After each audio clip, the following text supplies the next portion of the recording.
Cochonou, le saucisson au bon goût depuis 1971, vous présente Sud Radio, y a pas d'âge. Catherine Bully, David Arthur. Bonjour à tous, il est midi et vous êtes sur Sud Radio pour découvrir pendant 1 heure un nouveau numéro de Y a pas d'âge, l'émission qui vous conseille, qui vous donne des infos. Plein de sujets encore aujourd'hui, David, au sommaire. Eh bien, au sommaire, il y a pas d'âge pour lancer le débat sur l'implication des pères divorcés. Alors, suite aux mots prononcés par le président Emmanuel Macron dans le magazine Elle, il y a quelques jours, concernant les relations entre les pères divorcés et leurs enfants, eh bien, doit-on parler de droit ou de devoir de visite? On en parle dans quelques minutes. Il n'y a pas d'âge pour être bien informé au sujet de la ménopause. Ben oui, nous les femmes, on est concernées par ce souci qui arrive un jour. Et c'est ce que va nous révéler le gynécologue Michel Mouly qui sera avec nous et qui fera la lumière sur les traitements hormonaux actuels. Il n'y a pas d'âge pour bien préparer ses vacances d'été. Eh bien, on va vous donner plein de bons plans et d'astuces pour s'éclater cet été tout en faisant réellement des économies. Il n'y a pas d'âge pour bien dormir grâce aux huiles essentielles. Lesquelles choisir? Comment les prendre? C'est dans quelques minutes. Et nous recevrons Henri Dess, 83 ans, auteur, compositeur et interprète suisse qui nous a bercé et nous berce encore d'ailleurs en tant qu'en grands enfants avec ses chansons comme Les trésors de notre enfance, Les bêtises, La sorcière de minuit et Ma petite sœur est jolie. À tout de suite. Et maintenant il parle aux grands. Et oui. Sud Radio, y a pas Il n'y d'âge. a pas d'âge pour parler de l'implication des pères divorcés dans l'éducation de leurs enfants. Vous l'avez peut-être entendu, le chef de l'État Emmanuel Macron le soulignait au cours d'une interview accordée au magazine Elle. C'est un devoir d'être parent et ce devoir ne s'arrête pas au moment d'une séparation ou d'un divorce. En France, en 2023, 120 000 divorces ont été prononcés, la plupart du temps à l'initiative des femmes, comme toujours. Et bien sûr, si on parle du droit de visite des pères, c'est parce que dans 85% des familles monoparentales, c'est-à-dire 1,7 million de foyers, ce sont les mères qui ont la garde exclusive des enfants. Marielle Trinquet, bonjour. Bonjour. Vous êtes avocate spécialisée dans le droit de la famille. Emmanuel Macron envisage de transformer le droit de visite des pères en devoir de visite. Qu'est-ce que ça veut dire concrètement, juridiquement? Que nous dit la loi aujourd'hui? Alors la loi, elle ne dit strictement rien, puisqu'elle ne prévoit absolument pas de devoir de visite et d'hébergement. Elle vous dit simplement que, et c'est pour ça qu'Emmanuel Macron, à mon avis, en parle, que lorsqu'une mère, c'est souvent une mère, doit présenter son enfant dans le cadre d'un droit de visite et d'hébergement, si elle ne le présente pas, elle est sanctionnée. C'est une représentation d'enfant, elle peut être poursuivie pénalement. En revanche, si un père ne vient pas chercher son enfant, n'exerce pas son droit de visite et d'hébergement, il n'y a strictement aucune sanction pénale. Pas normal. Donc, ce que nous dit un peu le président, c'est qu'il y a deux poids de mesure, et qu'effectivement, aujourd'hui, il convient peut-être de rétablir un équilibre et de sanctionner un père ou une mère, mais c'est vrai que c'est plus souvent un père, qui n'exercerait pas ses droits alors qu'il a une belle décision judiciaire qui lui permet. D'accord. Alors, est-ce que dans les dossiers que vous traitez, maître, chaque jour, cette demande vous semble réalisable? Et si oui, dans quelle mesure? Alors, je pense que c'est un peu un effet d'annonce parce que concrètement, ce que nous dit le président, c'est que par ce devoir de visite et d'hébergement, il faudra peut-être indirectement contraindre un père à aimer, à s'investir, ou une mère d'ailleurs, envers son enfant. Donc la vraie question qui se pose, c'est est-ce que le droit peut inciter un parent à s'investir pour son enfant? Alors, le droit, il peut le faire par la voie pénale, c'est-à-dire qu'il peut sanctionner pénalement. Vous avez d'ailleurs actuellement une proposition de loi qui vient d'être déposée à l'Assemblée nationale, qui veut sanctionner ce devoir de visite et d'hébergement par une amende, par une peine d'emprisonnement. Mais la vraie question qu'il faut se poser, c'est est-ce que cette sanction pénale, d'abord elle va inciter le père à exercer ses droits, et est-ce que cette sanction pénale, on a les moyens, la justice a-t-elle les moyens de l'exercer? La réponse est non. Parce que si vous voulez, actuellement, lorsqu'une mère ne présente pas son enfant alors qu'elle devrait le faire, il y a une infraction de non-présentation d'enfant, mais il n'y a jamais de poursuite. Et c'est d'ailleurs un drame, parce que vous avez des pères ou des mères qui ne voient pas leur enfant pendant des années, qui déposent plainte sur plainte, et il n'y a jamais rien qui se passe, il n'y a jamais de plainte pénale. Donc, évidemment, on peut sur le papier instaurer et sanctionner ce devoir de visite et d'hébergement, mais je pense qu'on peut penser qu'il n'y aura jamais de poursuite pénale et que finalement, ça ne donnera pas grand-chose. Généralement, en fait, puisque vous recevez beaucoup de familles, j'imagine, qu'est-ce qui fait qu'un papa aujourd'hui va pas rendre visite à son enfant? Les principales causes, c'est quoi? Alors, il y a plusieurs raisons. D'abord, il y a des raisons qui tiennent à l'être humain, c'est-à-dire l'égoïsme. Effectivement, on se sépare, on vit plus ensemble, on n'a plus envie de s'investir. Ça, c'est la première raison. La deuxième, ça peut être des contraintes géographiques. Une mère déménage à l'autre bout de la France. Et là, effectivement, ça rend l'exercice du droit de visite et d'hébergement plus difficile. Ça peut être des obligations professionnelles. On a un calendrier professionnel qui fait qu'on on peut pas aller chercher l'enfant au calendrier qui a été fixé par la décision judiciaire. Puis on a une mère qui peut-être elle n'y met pas du sien, tout est rigidifié. Donc effectivement, il y a des contraintes qui sont difficiles à exercer par le père. Parfois, il y a des recompositions familiales. Le père est plus investi dans sa nouvelle famille qu'il ne l'est avec son ancienne et il oublie un peu son enfant. Et puis parfois, il y a des pères, il faut le dire quand même, il y a des pères qui sont découragés. C'est-à-dire que moi, ce que je vois dans ma pratique, c'est que vous avez quand même des mères de famille qui ne présentent pas les enfants. Il n'y a pas de sanction, je l'ai dit. Et donc, le père, il renonce. C'est-à-dire qu'il se dit... je suis pas aidée, je dépose mes plaintes, et donc effectivement tout ceci s'étiole. Et donc ce qu'il faut retenir, c'est que c'est parfois une mauvaise volonté, mais parfois c'est aussi un père qui est découragé, oui, et donc il ne va plus exercer ses droits. Il y a des pères qui se sentent dépossédés. Exactement. Et alors justement, est-ce que dans tout ça, l'enfant a son mot à dire à un moment? Est-ce qu'à partir d'un certain âge, un enfant peut décider ou orienter, ou choisir le parent avec lequel il veut aller vivre?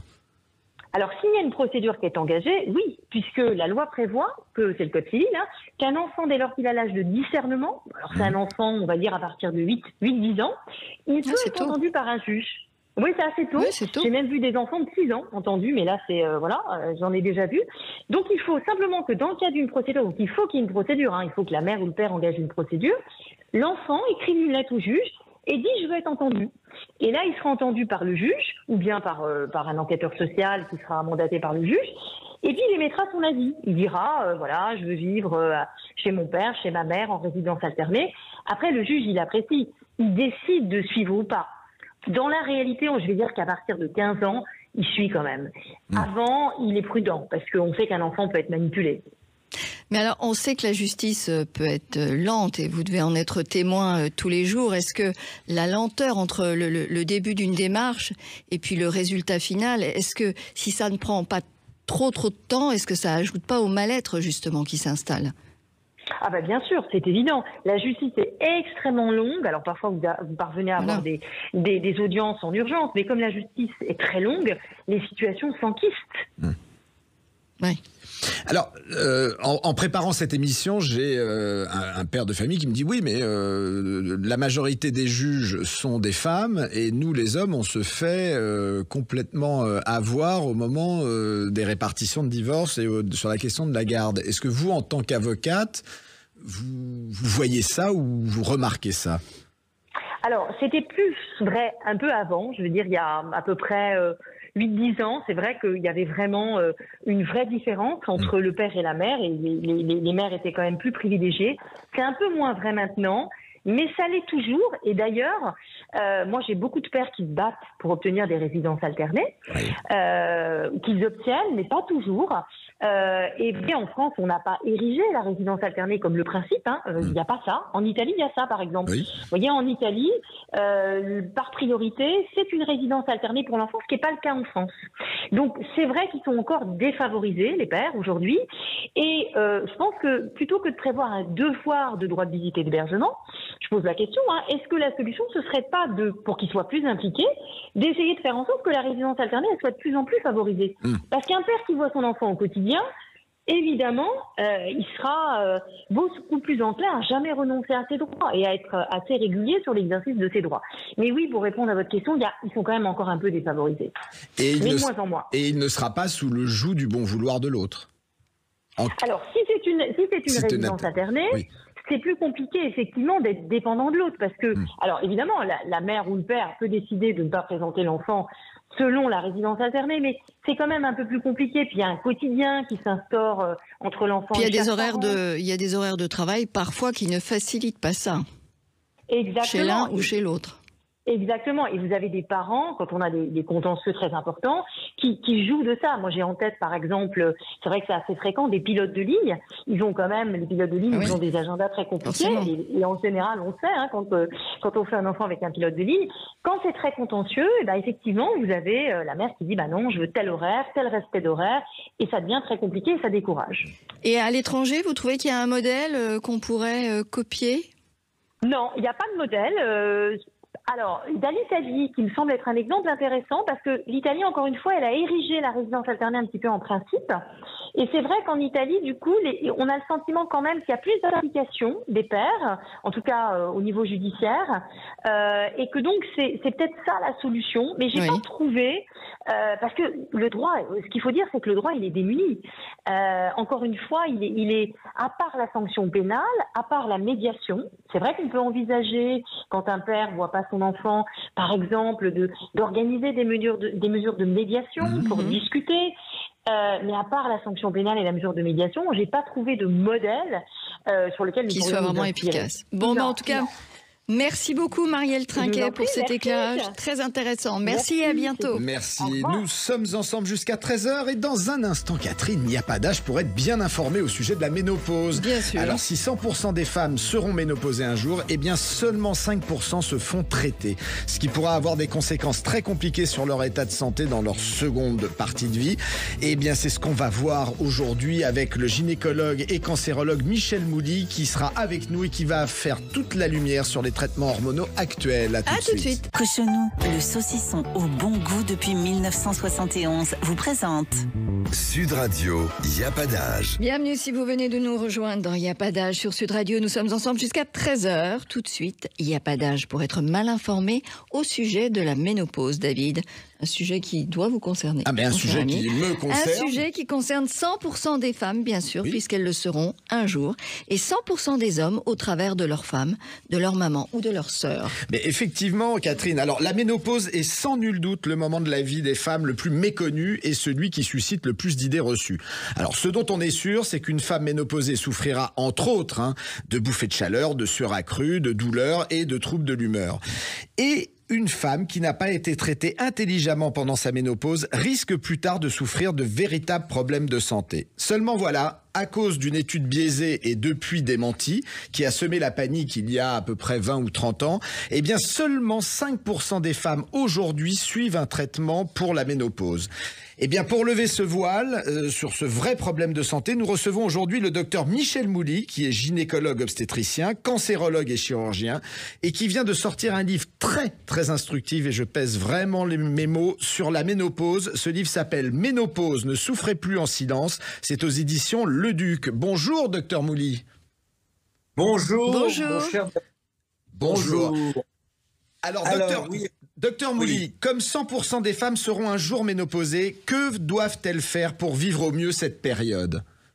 Alors, ce qu'il faut savoir, c'est qu'il faut informer, parce que les femmes sont complètement désinformées, que les hommes ne sont pas informés, qu'il n'y a pas de ce qu'on appelle de post-ménopause, c'est-à-dire une période où les femmes rentrent dans un sas et après elles en sortent. La ménopause commence à l'âge théorique, elle commence en général entre 45 et 55 ans, et en général 51 ans. Mais quand on rentre en ménopause, on reste en ménopause. Et donc, il n'y a pas un moment où les ovaires vont se remettre à travailler. Donc, 100% des femmes vont être entre 45 et 55 ans un jour ménopausées, et elles le resteront jusqu'à leur dernier souffle. Alors, quels sont les risques, est-ce que vous pouvez nous dire, quels sont les risques que prennent les femmes, justement, qui ne se font pas suivre, qui ne se font pas soigner ? Alors, je reparle toujours de cette information de la prévention. Il faut savoir que dans votre corps, vous avez des récepteurs aux œstrogènes partout, même dans les dents, même alors dans les os, dans le cœur, dans le cerveau, dans le vagin, dans la peau, partout. Et donc le jour où vous n'arrosez plus la fleur, c'est-à-dire vous n'apportez plus l'eau, vous n'apportez plus les œstrogènes, tous ces tissus vont s'atrophier, vont perdre l'élément qui leur permettait de pouvoir être en trophicité, c'est-à-dire de s'épanouir. Donc le jour où on n'arrose plus la fleur se dessèche, ainsi que les tissus dans lesquels ils sont. Donc les risques, c'est le risque cardiovasculaire, c'est le risque au niveau de l'os, c'est le risque au niveau du cerveau, c'est le risque au niveau d'autres pathologies, le diabète, le cholestérol, la sécheresse vaginale. Donc tous ces éléments-là, alors la femme ne va pas avoir tous ces risques, mais elle va en avoir. Et c'est pour ça qu'il est important d'intervenir. D'accord. Et alors, quels sont les symptômes les plus fréquents auxquels doivent faire face les femmes pendant la ménopause ? Alors, 70 à 80% des femmes vont présenter le symptôme le plus fréquent, qui est ce qu'on appelle les bouffées de chaleur, qui seront souvent accompagnées de suées nocturnes. Alors, c'est 70 à 80%. Donc, il faut savoir que quand elles sont précoces et qu'elles sont persistantes, c'est-à-dire elles commencent très tôt et qu'elles vont persister, ces bouffées de chaleur sont un marqueur du risque de maladies cardiovasculaires. Ça augmente le risque de 70%. Ça, c'est important. Et il faut savoir que quand une femme a en plus des suées nocturnes, c'est-à-dire cette froideur qu'elle peut avoir mouillée un peu partout, et ben la femme, ça traduit ce qu'on appelle une hypoglycémie nocturne silencieuse. Et c'est la traduction de ce qu'on appelle un diabète de type 2. Donc ne négligez pas des bouffées de chaleur qui persistent et qui sont précoces, et des suées nocturnes qui aussi persistent et qui peuvent être les prémices d'un diabète de type 2. Alors, un des facteurs aussi pendant la ménopause, c'est la prise de poids. Est-ce que on peut l'éviter, ça, ou pas ? Alors, la prise de poids n'est pas due réellement qu'à la ménopause. Elle n'est pas inéluctable. Il faut savoir qu'à partir de 45 ans, les femmes ont un métabolisme de base qui diminue. Donc, au lieu de brûler 2000 kilocalories par jour, elles vont brûler 1800. Donc, si elles ne changent pas leur assiette, c'est-à-dire si elles n'augmentent pas leur ration protéique et diminuer la ration calorique, donc de passer de 2000 à 1800, l'excès par exemple de 100 kilocalories correspond à 20 jours d'alimentation stockée et non brûlée. Et boum badaboum, arrive la ménopause avec l'oestrogène, alors là c'est l'inflation. D'accord. Donc on peut contrecarrer. Alors, il y a 15 à 30% des femmes qui vivent en préménopause, ce qu'on appelle le brouillard cérébral. En quoi ça consiste et surtout, comment peuvent-elles s'en sortir ? Alors, ce fameux brouillard cérébral est plus fréquent chez les femmes qui ont eu des troubles psychiques, même dans leur enfance, les femmes qui ont eu ce qu'on appelle par exemple le baby blues, ou des femmes qui malheureusement qui ont subi des harcèlements ou ce qu'on a subi des viols. C'est des traumatismes importants. Des traumatismes importants. C'est dû à la chute des œstrogènes. Toutes les études montrent qu'entre 45 et 50 ans, la chute des œstrogènes entraîne ce brouillard cérébral, qu'on appelle en anglais le brain fog, et qui, dans 90% des cas, est sensible aux œstrogènes. On donne trop facilement d'antidépresseurs et d'anxiolytiques. Et d'ailleurs, dans mon livre, les psychiatres et les études montrent qu'il vaut mieux d'abord penser à un problème d'hormones qu'à un problème d'antidépresseurs anxiolytiques. Et ça provoque donc chez ces femmes malheureusement parfois des burn-out à un moment où c'est le moment où le bébé, c'est ce qu'on appelle pas le bébé, mais les enfants, on appelle ça le syndrome du nid vide. En plus, les enfants qui quittent la maison, ça devient très dur. Alors, c'est vrai que pendant une période, les femmes avaient très très peur, se disaient que traitement hormonal égale cancer dans les mois, voire les années à venir. Donc vous, en tant que gynécologue et surtout cancérologue, sur le plan du traitement hormonal, à quoi faut-il faire attention ? Alors, un traitement hormonal demande un bilan. Mais d'abord, il faut rassurer. Il faut savoir que le traitement à la française, c'est-à-dire des hormones qu'on dit naturelles, bioidentiques, ne provoque pas le cancer du sein. Il le révèle plutôt. C'est-à-dire qu'on aura un cancer plus petit, moins d'atteinte ganglionnaire, moins d'atteinte métastatique, et surtout avec une réduction de la mortalité de 50% par rapport aux femmes qui ne prennent rien. Donc le principe de dire que ça provoque le cancer, oui, mais les traitements à l'américaine, il faut savoir qu'après 50 ans, le principal facteur de risque du cancer du sein, c'est l'âge. Puis après, c'est le surpoids et l'obésité. L'alcool ensuite, et la sédentarité. Puis le traitement à l'américaine et pas le traitement à la française. Et il faut savoir aussi que le traitement hormonal à la française réduit les risques de cancer du côlon, de l'œsophage, de l'estomac et du pancréas. Et ça, on le savait depuis 2002, mais on ne l'a pas dit. Et alors, justement, est-ce qu'il y a des solutions naturopathiques intéressantes pour compléter, je dis bien compléter, un traitement hormonal adapté ? Personnellement, je considère qu'au moment d'abord bien avant, c'est-à-dire que la femme doit avoir un équilibre hygiéno-diététique.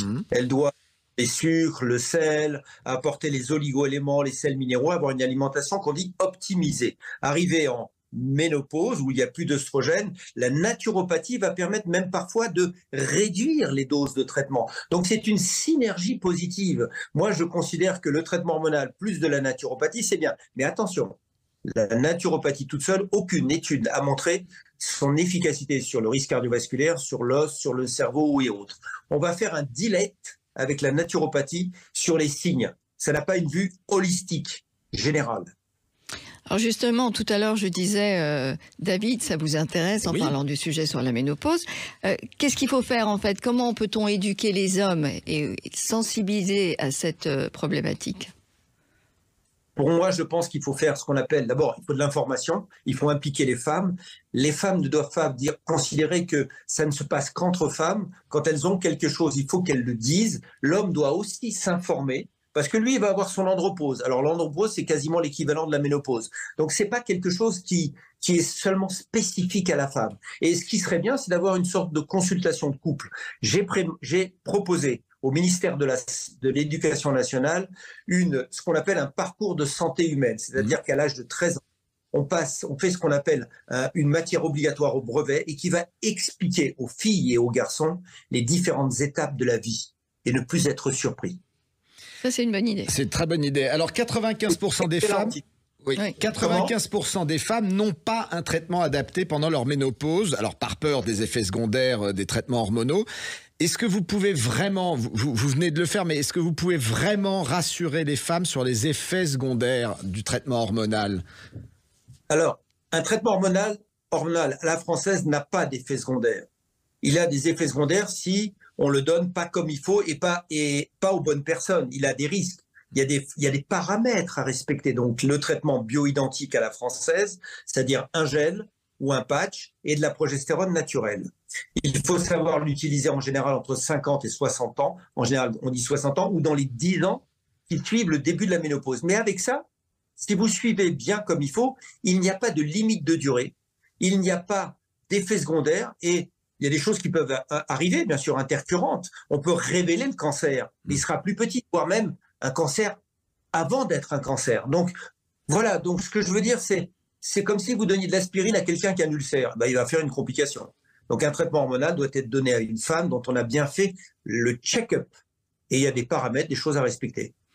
Eh bien, écoutez, merci beaucoup. Merci infiniment. Merci beaucoup, docteur Mouly, pour ce témoignage. Je vous invite à lire Ménopause, ne souffrez plus en silence, les solutions qui vous donnent le pouvoir sur votre santé. C'est aux éditions Le Duc. Je le redis, c'est un livre très, très instructif qui nous concerne aussi, nous les hommes, si on a envie de prendre soin de notre compagne.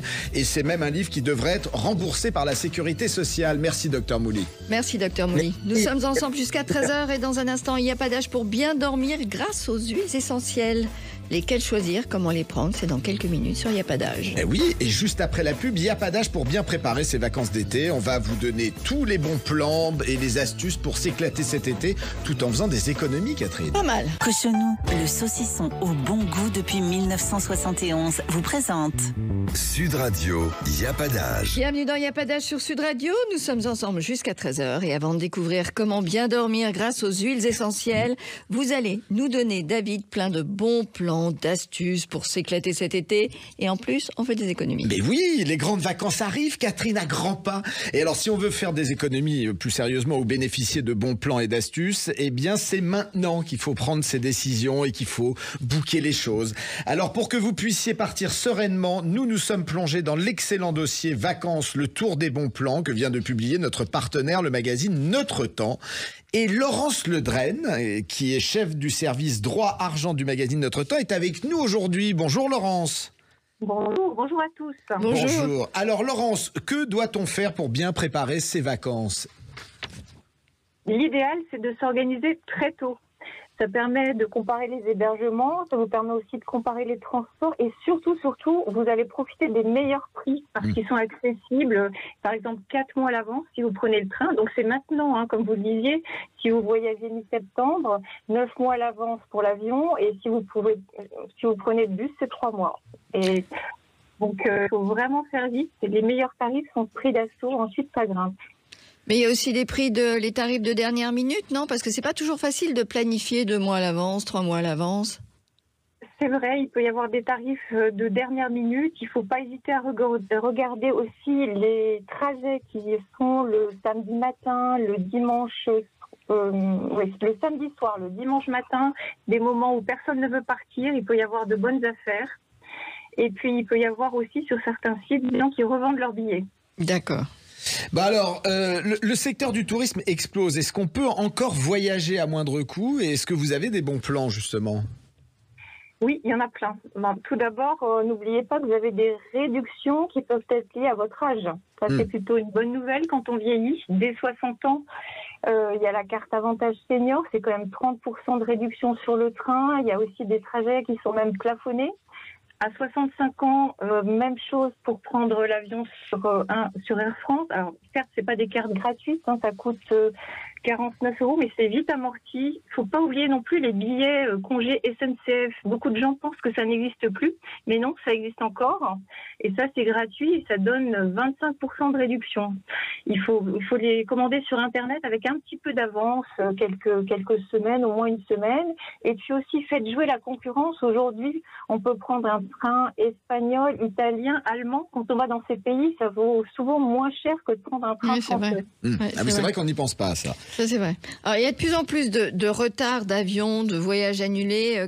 Qu'est-ce qu'on peut faire? Qu'est-ce qu'on a comme recours quand il y a des imprévus? Est-ce qu'on est couvert en cas de problème?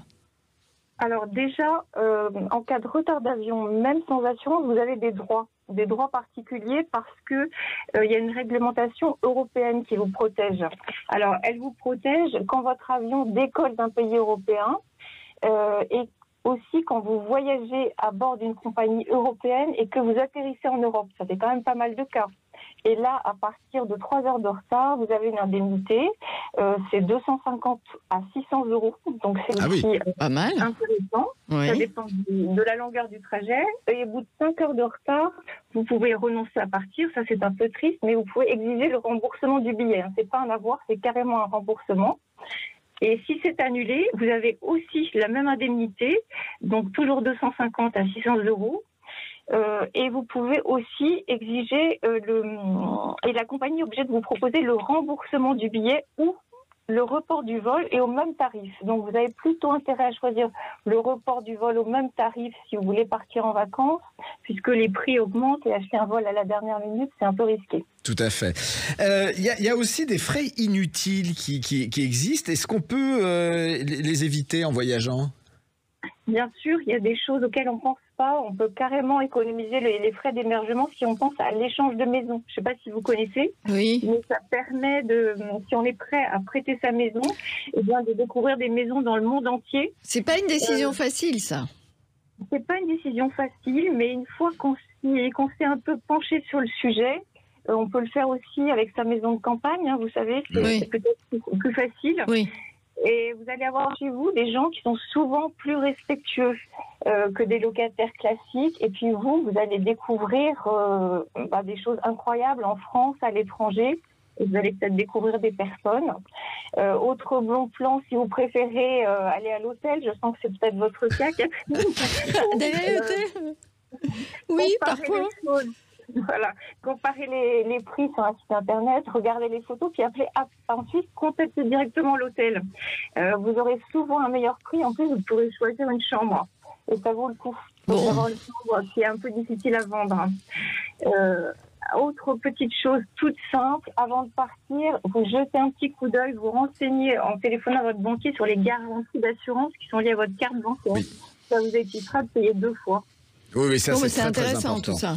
Eh bien écoutez, merci beaucoup Laurence Ledrenne, merci pour tous ces bons plans. Et si vous voulez découvrir plein d'autres bons plans et d'astuces pour que vos prochaines vacances soient agréables et moins onéreuses, eh bien je vous invite à aller lire le dossier donc Vacances, le tour des bons plans, qui est dans le magazine Notre Temps de juin 2024, qui vient juste de sortir en kiosque. Foncez l'acheter. Et maintenant Catherine, dans Il n'y a pas d'âge pour bien dormir grâce aux huiles essentielles, notre divine et douce Ariane Goldet va nous emporter au pays des rêves avec ses huiles et ses petites fioles, vous le savez ou pas? Vous allez le faire passer pour un somnifère comme ça. Mais oui, on a besoin de douceur, évidemment. Heureusement qu'elle est là pour nous apporter un peu de douceur, d'ailleurs. Et puis de naturel aussi, c'est toujours mieux. Mais attention, quand on parle d'huile essentielle, on ne doit pas, parce que ce sont des plantes, les utiliser sans précaution. Pour certaines, d'ailleurs, il ne faut pas les mettre sur la peau directement. C'est très important. Il faut toujours se renseigner avant usage. J'ai raison ou pas, Ariane? Vous avez raison. Alors, les huiles essentielles. Qu'est-ce que c'est? En fait, l'huile essentielle, c'est un liquide concentré des composés aromatiques, c'est-à-dire odoriférants, volatiles d'une plante. C'est un mélange huileux de plusieurs molécules obtenues par extraction. Donc cette utilisation des substances odorantes des plantes remonte à la nuit des temps. En fait, c'est comme ça qu'embaumaient les Égyptiens, ils embaumaient avec des huiles essentielles. Et puis ça a été utilisé beaucoup aussi en Inde et en Chine il y a très longtemps. Donc ça remonte à la nuit des temps, les huiles essentielles. Alors, les huiles essentielles, vous le dites, il y en a partout, dans toutes les pharmacies. Elles servent à beaucoup de choses, mais alors moi, je ne savais pas que c'était un allié pour le sommeil. C'est un allié pour le sommeil, c'est un allié pour beaucoup de choses. Alors, l'efficacité des huiles essentielles est prouvée largement. Il y a plus de 25 000 études sérieuses qui ont été publiées dessus. Elles sont utilisées à l'hôpital comme en médecine de ville et particulièrement justement pour traiter le sommeil. C'est un des domaines où ça marche le mieux. Alors, vous savez, 90% des Français se plaignent de mal dormir parfois et 33% disent avoir du mal à s'endormir. Alors, il y a une étude qui a été réalisée très sérieuse par des chercheurs japonais, alors je vous passe les détails où, comment, etc., qui démontre que la lavande a les mêmes effets apaisants que le Valium, qui est un anxiolytique, et sans effet secondaire. Car en fait, l'avantage, c'est que l'huile essentielle de lavande, comme les autres huiles essentielles, agit directement sur le cerveau par inhalation, sans passer par tout le circuit du corps, la circulation sanguine et le foie. C'est ça l'avantage aussi. Et comment on la met dans les mains? On frotte les mains, on respire. On se fait un shoot? On se fait un shoot. Alors, vous avez plusieurs façons de les utiliser. En général, c'est une demi-heure avant le sommeil. Alors, soit vous le mettez, vous les reniflez, vous le mettez sur l'oreiller, mais dans la partie qui est contre le matelas, justement pour pas avoir de problème d'allergie avec la peau. Si vous mettez votre jeu. Sinon, vous pouvez avaler 3 gouttes d'huile essentielle de lavande avec un sucre, ou si vous, pour les avaler.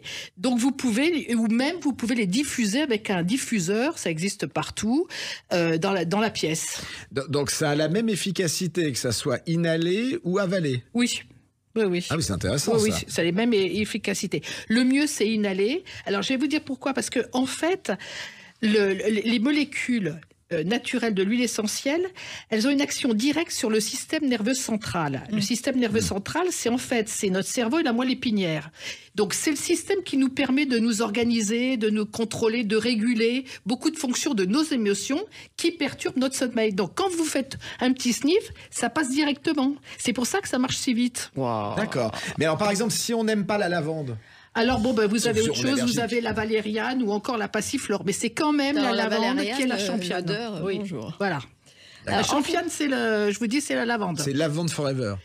Lavande Forever, et franchement, essayez avant de prendre des somnifères, et quand les somnifères ne marchent plus, essayez vraiment, faites-moi confiance, la lavande, parce que ça marche vraiment. Alors, selon si on veut un sommeil réparateur ou si c'est juste un problème pour s'endormir. Alors, la lavande, c'est pour s'endormir. Vraiment. Si vous voulez un sommeil plus réparateur, plus profond, à ce moment-là, vous associez lavande avec ylang-ylang et orange douce. 3 gouttes de chaque. Oh, alors, il y a plein, vous regardez sur Internet, il y a plein de recettes, de mélanges, de choses. Alors, 3 gouttes sur le matelas? Ou 3 gouttes où? Vous faites 3 gouttes sur l'oreiller, je vous l'ai dit, 3 gouttes que vous diffusez, ou 3 gouttes à avaler. Je vous l'ai déjà dit. Hein. Très bien. Et alors, avant qu'on se quitte, est-ce qu'il y a des précautions à prendre quand on utilise des huiles essentielles? Oui, pas d'huile essentielle chez la femme enceinte, pas chez l'enfant de moins de 7 ans, et vous évitez en cas d'antécédent de convulsions et d'épilepsie. Parce qu'en fait, l'huile essentielle est très active, et si vous avez des doutes, vous demandez l'avis de votre pharmacien. Oui, surtout que les pharmaciens sont bien rodés. Oui, ils connaissent très bien. Ils connaissent bien. Merci Ariane pour tous ces conseils. Écoutez, je vous dis bonne nuit. Écoutez, on en reparle dimanche prochain. Voilà. Et dans quelques minutes, on retrouve, je suis sûre qu'Ariane vous connaissez évidemment, Henri Dess, chanteur, compositeur, interprète, qui après avoir chanté pour les enfants, on le sait tous, bien là sort un album pour les parents. Cochonou, le saucisson au bon goût depuis 1971, vous présente Sud Radio, y a pas d'âge. Bonjour à tous et merci d'être avec nous jusqu'à 13h sur Sud Radio. Et tout de suite, nous recevons Henri Dess, chanteur, compositeur, interprète depuis près de 50 ans, qui après avoir tant chanté pour les enfants, chante aujourd'hui pour leurs parents dans une mini-collection intitulée Autrement. C'est ça, Catherine? Absolument, David. Nous avons tous, enfants, été bercés par Henri Dess. Henri Dess, vous savez, c'est...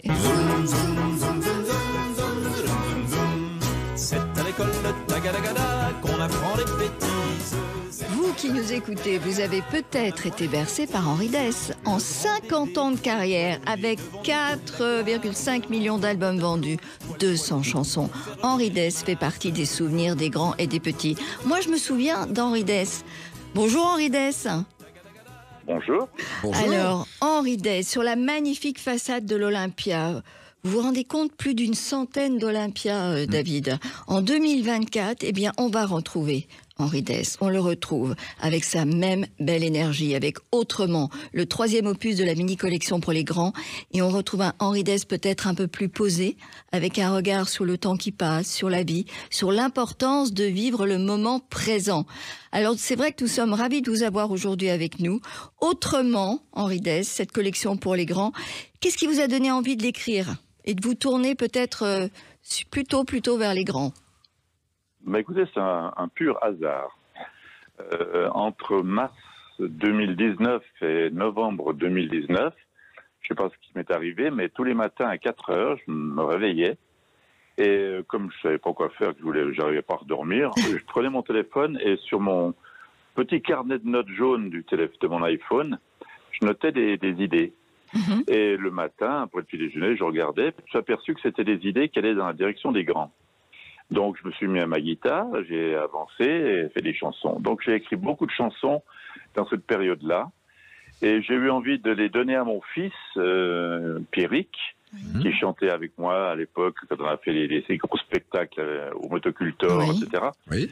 J'ai eu envie que ce soit lui qui les chante. Je me suis dit, ça serait une bonne idée. Je peux pas le faire moi, étant donné que moi, je suis très marqué par une carrière qui marche très très bien pour les enfants.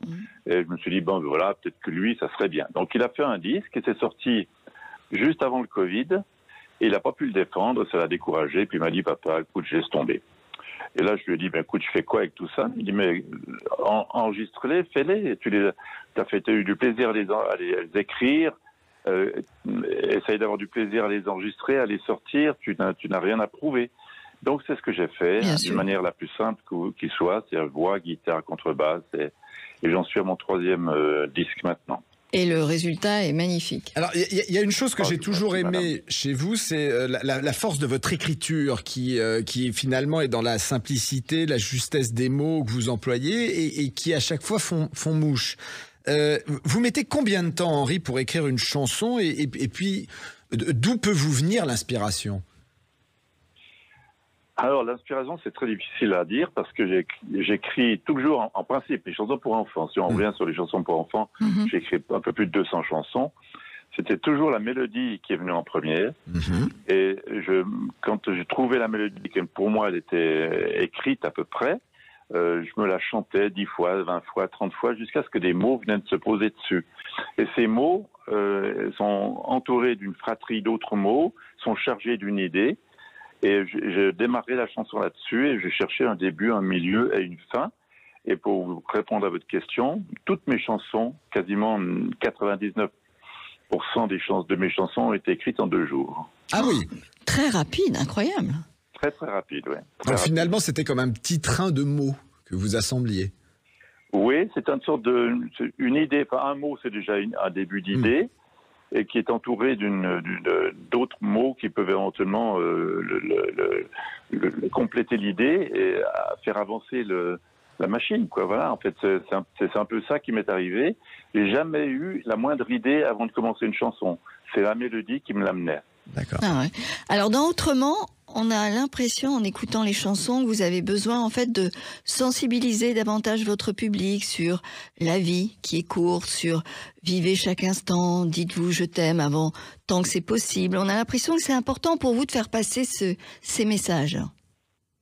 Vous savez, quand on écrit pour les petits, il y a des choses qu'on ne peut pas raconter parce qu'ils ne les comprendraient pas. Parce que c'est des choses qu'ils n'ont pas encore pu vivre et qu'ils auraient de la peine à appréhender. Par exemple, la chanson qui est sur ce disque, le 3e disque, s'appelle L'Adieu, par exemple. Oui. C'est une chanson que j'ai écrite, c'est la première que j'ai écrite après la mort de mon épouse.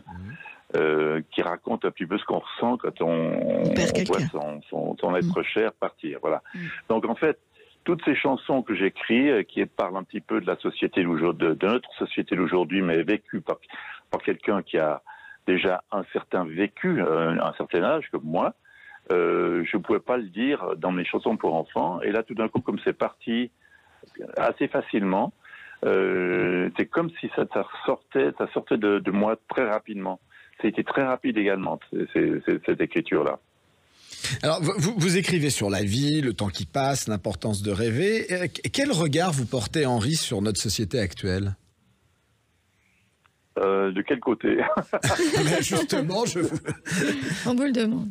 Non, justement, mais bon ou mauvais. Sur la vie qu'on mène, sur les changements, les bouleversements d'aujourd'hui. Qu'est-ce que vous voulez que je vous... Si vous aviez une baguette magique, qu'est-ce que vous changeriez déjà dans un premier temps? Et si vous aviez une autre baguette magique, qu'est-ce que vous sublimeriez encore plus? Bon, écoutez, moi je suis quelqu'un d'assez tranquille et je vois... Je suis un observateur, si vous voulez. Donc, je suis pas là pour dire, donner des leçons et dire ça c'est bien, ça c'est pas bien. Il y a du bien et du bon dans tout. La lune, elle est claire d'un côté, elle est sombre de l'autre, et tout est comme ça. Donc, Internet, évidemment, quand on en parle, on dit quelle horreur. Les gamins sont plongés là-dedans, ils sont tout le temps sur leur écran, mais en même temps, ils ont accès au monde entier. Moi, mon téléphone, par exemple, si je veux le moindre renseignement sur quelque chose, j'ai pas besoin d'aller dans un musée ou de sortir des bouquins énormes pour savoir où est cachée la question. Tout est là-dessus. Tout est là, quoi. Donc, il y a le bon et le mauvais, et j'ai pas de leçon à donner. Il n'y a rien qui vous énerve? Non. Bon, eh ben c'est bien, mais c'est bien.